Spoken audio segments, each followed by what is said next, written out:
Yo, happy good mornings. What is happening? It's your main man, Coach Fi in the building. Big shouts to Danny B, my main man. Big shouts to the next corner, to the Candid corner. Big shouts to Mr. Lewis and everybody. And of course, to everybody that's following on Twitter. Nick's Twitter was happening. Good morning. Um, yeah, y'all know what it is. It's a very eventful basketball playoff jump off this weekend. First, I'm going to start with the Brooklyn Nets and the Milwaukee Bucks. And I got to give a big shout to my main man, Paul Cash. Paul Aram was in the building. He's a big Net fan back from the New Jersey Net fan days. Yeah, I mean, one of my main dudes ever since high school. And he was at the game repping his Brooklyn wares over in Milwaukee, holding it down. I'm glad you got out of that building safely. Nah, but honestly, this particular playoff is going the way that I figured it was gonna go. You know, I figured it was gonna wash with the first two, and then with the last three, that's the playoff. It is unfortunate, however, that Kyrie went down with that ankle injury yesterday. That's tough. But, I mean, it's tough.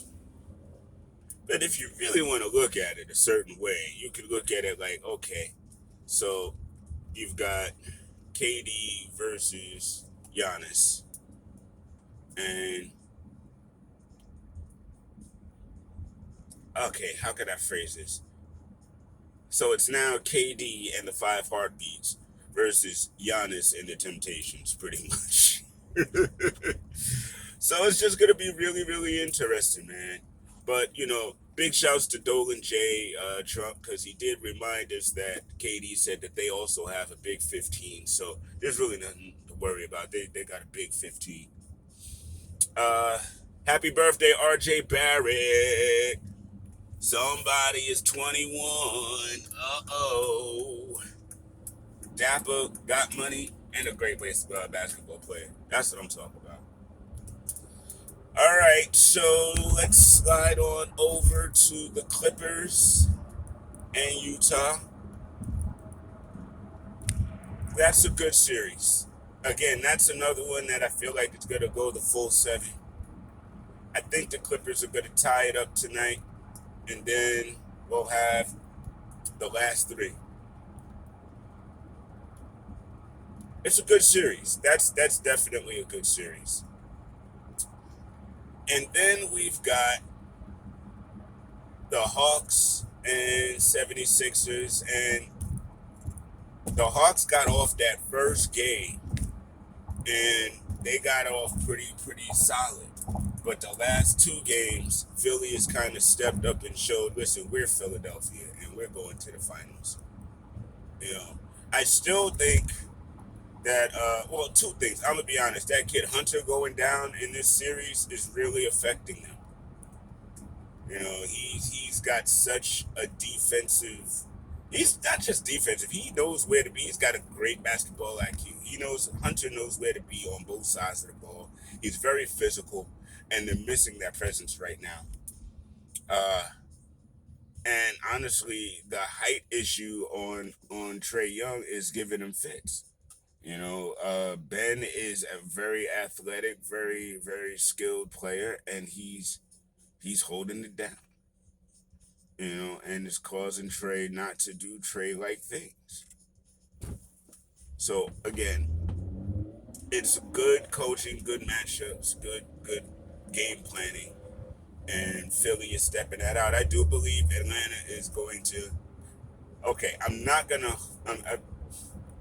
I think Atlanta will win one more game and at least force Philly to a 5-game scenario, something like 6-game scenario, something like that. I don't think the game that they won is the only one they're going to win, but I honestly need to see just a bit more from Trae in that regard. because I'm not really seeing it right now. But he is an offensive juggernaut, so that'll come. It'll be interesting. It will either way. But I do see Philly coming out of that series though. And then we get to the sweepage and the big dog controversy of the refs made a bad call on the ejection. It was still a flagrant one regardless. Regardless. So your best player, pretty much the only offensive threat you really have now in an elimination game.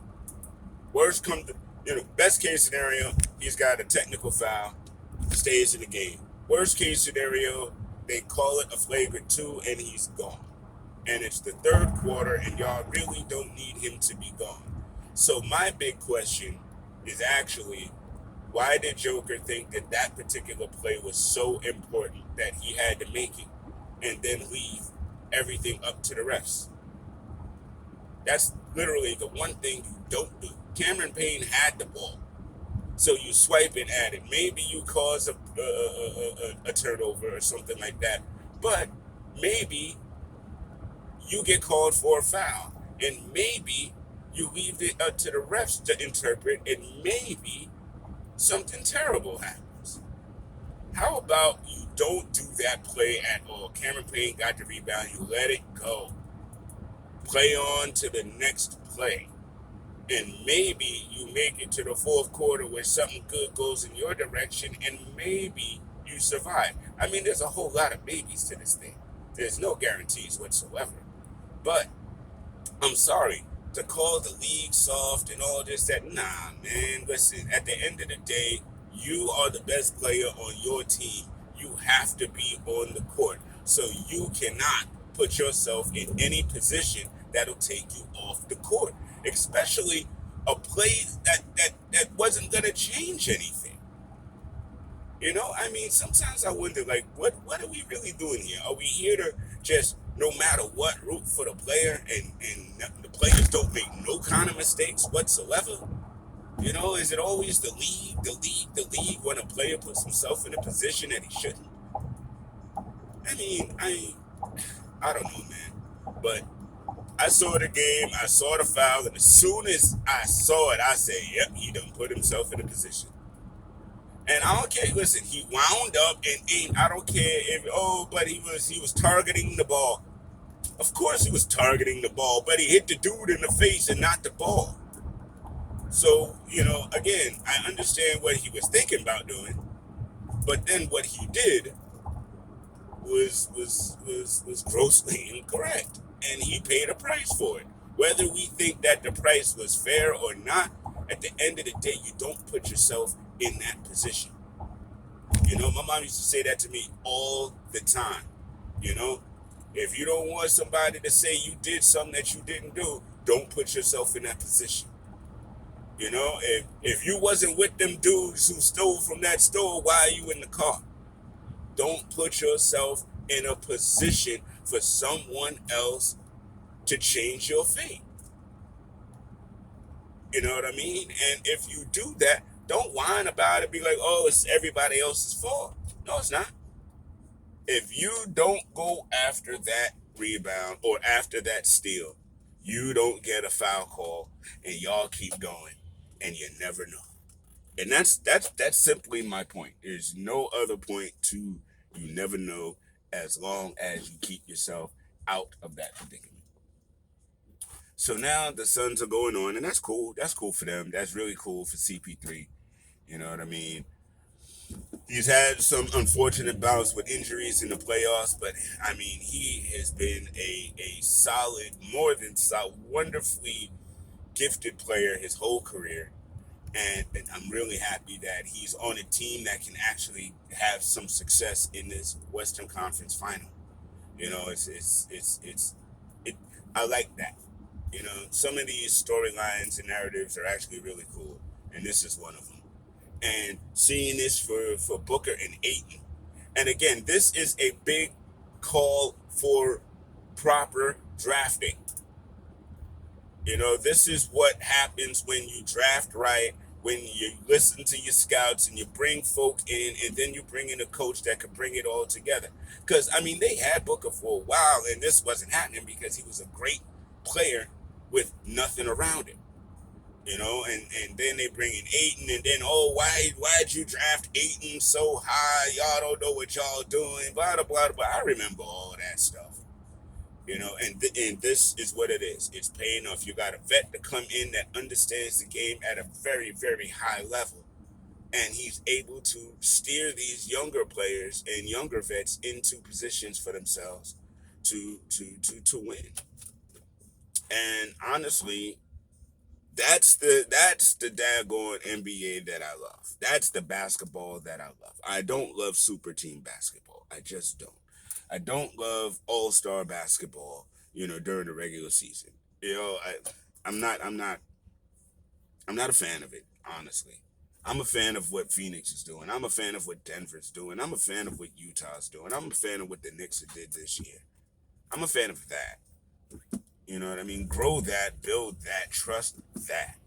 That's what I'm a fan of, And so I'm really ecstatic to see teams like that. I mean, honestly, Philly's like that too. Keep it up. I mean, shoot, Simmons and Embiid were drafted. This was, GM built teams, not friendship built teams. But I digress. Again, this is partly why I'm enjoying these playoffs so much, is because nothing's etched in stone. There is no outcome known before it even starts like it used to be for so many years. But anyway, it's great. I'm enjoying it. I'm digging it. Big shouts to the Islanders yesterday. I know the Mets didn't win yesterday, but we'll get it back, baby. It's all good. It's all gravy. It's your baby, Coach Va, in the building. I'll talk to y'all later.